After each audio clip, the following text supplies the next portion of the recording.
Okay, guten Tag. I felt like doing this one up on the whiteboard, so I'm gonna, instead of do a screencast, walk you through a short lesson about conjugation. Pretty sure you already have this document that we looked at it way back in chapter 1 about conjugating verbs. If you can't find it, go ahead and head to Power School. In chapter 2, there is a Google Doc called verb conjugation. You can search Drive for it too. Looks like this, verb conjugation.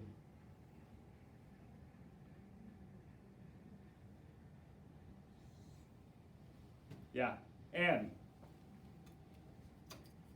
we're going to talk about this today. I'm not going to make a big focus of conjugation on your quiz on Friday, but I do think it's beneficial for us to re-familiarize ourselves with it a tiny bit. My concern was that I haven't talked to remote learners in a while about conjugation, so here goes. Here's a short lesson about it. What is conjugation? Conjugation is changing a verb. Do we know what verbs are? Verbs are action words.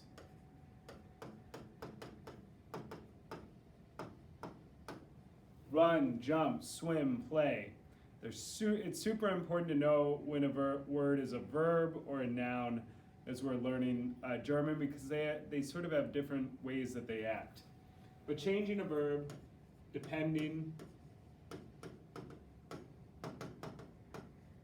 on the subject. Now, the word subject doesn't mean the main idea of a sentence. So like in a sentence like in English, like I buy a cake, you might be thinking that's about a cake. But no, the subject of that sentence is I, because I'm the one who's buying. The subject means whoever is doing the verb. So, do we conjugate verbs in English? I buy a cake? Yes.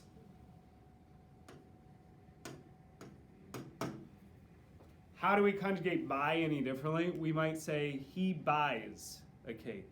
And in that instance, we're changing buy to buys. The one we conjugate the most is this one, sein, to be. In English, we don't say I be, usually. You could, you'd be understood, but it wouldn't be correct. In German, we don't say ich sein, we say ich bin. And we've been working on saying I am for a little bit. Ich bin 14, yeah? Bist du 15? Wie alt bist du? Bin and bist are the same word. They're two different forms of sein. Just like am and are they're really the same word. They're two forms of to be in English. We just conjugate it differently depending on who we're talking about.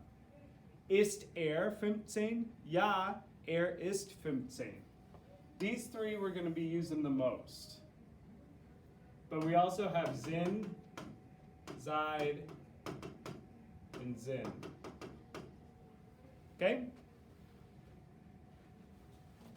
Yeah. So, wie alt bist du? Ich bin 14. Sie ist ein Mädchen. Bist, bin, ist. Three different forms of the same word, sein. Let's look down here. Haben, we'll be using more and more to say things like I have a brother, I have a sister. Do you have a sister? So, haben means to have. And it starts out with ich habe. Ich habe. Ich habe eine Schwester. To ask, do you have, we'd say, hast du eine Schwester? Hast du eine Schwester? Ja, ich habe. Hast and habe are the same word. They both mean have. They're just conjugated differently. Then we have hat, haben, habt, and haben. All right? Now, we're going to talk a lot about what are called, haben and sein are irregular. Haben and sein are irregular. They don't follow the pattern that most German verbs do. Most German verbs conjugate in this pattern. We take what's called the stem and we chop off en or n. Then we put letters back on, either e, st, t, en, t, or en. And that follows a regular pattern. And it depends on what the subject is, which pronoun we use, whether it's ich, du, er, sie, es, wir, ihr, sie, sie. We're going to use these three the most. But as we go along, you're going to want to say more complex things. So here we show how that works with gehen. The stem of gehen is the part without the en. So this geh, G-E-H. That's the stem, okay? So we plug in E, S, T, T, E, N, T, or en with those particular pronouns. And that what happens is if I want to say I go home, ich tells me to use gehe, the stem plus E. Ich gehe nach Hause. If I say ich gehe nach Hause or ich gehst nach Hause or ich geht nach Hause, it comes out sounding awkward. So wir, that one's going to be gehen. All right? You're matching up these two things. Let's look at one and then I want you to try the others on your own because they'll fall into a pattern. To conjugate wohnen, we take the stem, so the part without en, wohn.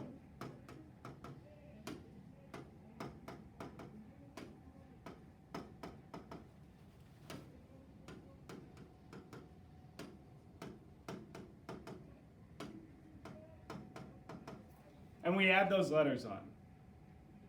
So which letter do we add on for ich? It was an E. So it would be ich wohne. Ich wohne in Iowa. And it's different when we ask someone. When we say, do you live? We would say, wohnst du in Iowa. He lives, wohnt. Where am I getting this from? The other page where it says stem plus E, stem plus ST, stem plus T. The stem is this part without en. And we're adding these letters back on. We're mostly going to use these three for right now, but we are going to start to see these coming in.